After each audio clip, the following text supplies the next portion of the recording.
بسم اللہ الرحمن الرحیم۔ السلام علیکم۔ روزانہ واقعات سننے کے لیے اس چینل کو سبسکرائب کر دیں۔ منقول ہے کہ قوم نوح علیہ السلام میں ایک بدبخت بوڑھا جس کا نام کسا تھا، اس نے ایک دن اپنے بیٹے جاداؤ کو اپنے پاس بلایا۔ اس نے بیٹے کو وصیت کی کہ دیکھو بیٹا، کبھی بھی نوح کی باتوں میں نہ آنا، بلکہ وہ جہاں نظر آئے اس کو اذیت پہنچانے میں کوئی کسر نہ چھوڑنا۔ یہ ہمارے آباء و اجداد اور ہمارے معبودوں کو برا بھلا کہتا ہے۔ اس کے بعد وہ اٹھا اور اپنے بیٹے کو لے کر حضرت نوح علیہ السلام کی تلاش میں چل نکلا۔ اسے نوح علیہ السلام نظر آئے تو کہنے لگا، یہ ہے وہ شخص جس کے بارے میں تجھے نصیحت کر رہا تھا۔ یہ ساحر و کذاب ہے، اس کی باتوں میں آ کر اپنے مذہب کی تکذیب نہ کرنا اور نہ اپنے باپ دادا کے دین کو کبھی چھوڑنا۔ بدبخت بیٹے نے باپ کی باتیں سنی تو اسی وقت باپ کے ہاتھ سے اس کی لاٹھی پکڑی اور حضرت نوح علیہ السلام کے سر پر دے ماری، جس سے آپ علیہ السلام کا سر مبارک پھٹ گیا اور خون بہنے لگا۔ آپ نے بارگاہ الہی میں عرض کیا، یا الہ العالمین، میں نے اپنی قوم والوں کو شب و روز ہدایت کا درس دیا، لیکن انہوں نے ہمیشہ راہ حق سے فرار اختیار کی۔ قرآن میں آیا ہے کہ نوح علیہ السلام نے کہا، اے اللہ، اگر تو ان پر نظر رحمت فرماتا ہے تو انہیں ہدایت کا راستہ دکھا، یا مجھے ان بلاؤں پر صبر عطا فرما، کیونکہ اب طاقت صبر ختم ہو گئی ہے اور ان کی حرکتیں برداشت سے باہر ہو گئی ہیں۔ کاش مجھے علم ہوتا کہ اس قوم سے کوئی بھی ہدایت پا لے گا۔ ارشاد باری تعالیٰ ہوا، ہم نے نوح کے پاس وحی بھیجی کہ اب تمہاری قوم میں کوئی ایمان لانے والا نہیں ہے، جنہیں ایمان لانا تھا وہ لا چکے۔ پھر ارشاد باری تعالیٰ ہوا، اے نوح، اب ہدایت پانے والوں میں نہ تو باپ کی صلبوں میں اور نہ ماؤں کے ارحام میں کوئی باقی رہا ہے۔ تو پھر جناب نوح علیہ السلام نے عرض کیا، اے رب العالمین، تو خطہ زمین پر کسی کافر کو زندہ نہ رکھ۔ حضرت نوح علیہ السلام کی یہ دعا قبول ہوئی اور عذاب کا حکم جاری ہو گیا۔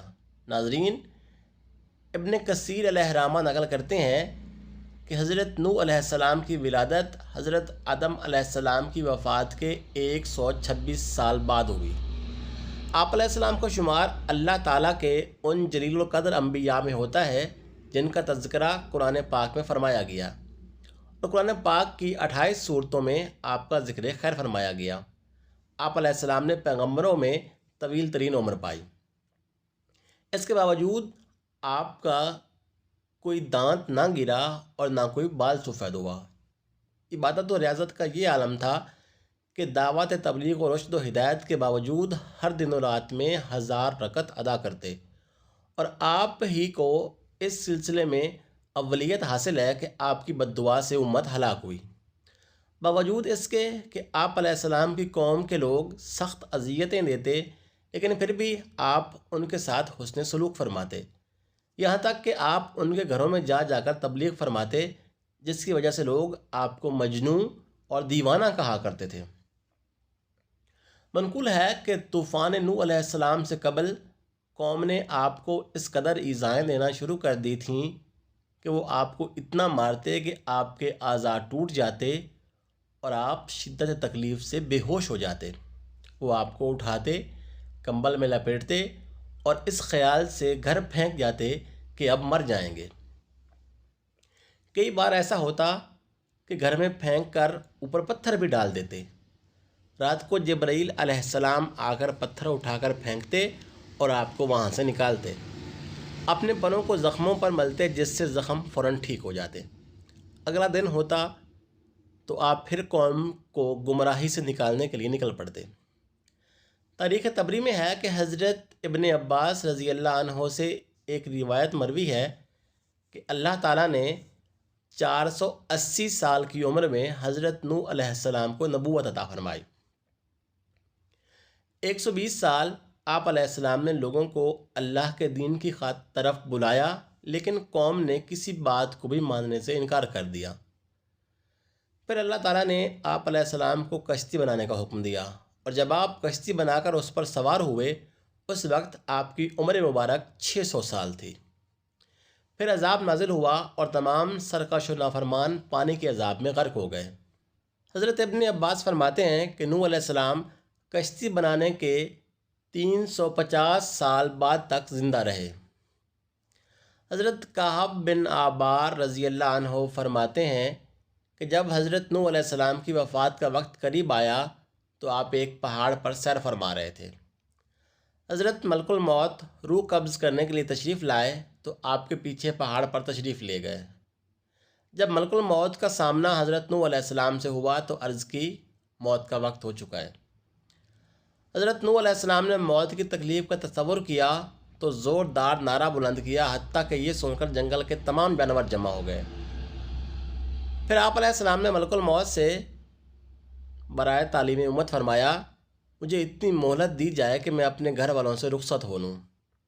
آپ کا یوں فرمانا اس وجہ سے نہ تھا کہ معاذ اللہ آپ موت سے فرار حاصل کرنا چاہ رہے تھے، بلکہ آپ تو امت کو یہ درس دے رہے تھے کہ موت کا لمحہ آنے سے پہلے پہلے جو اچھے اعمال کر سکتے ہو کر گزرو، کیونکہ بوقت انتقال کسی عمل کی مہلت نہیں ملے گی۔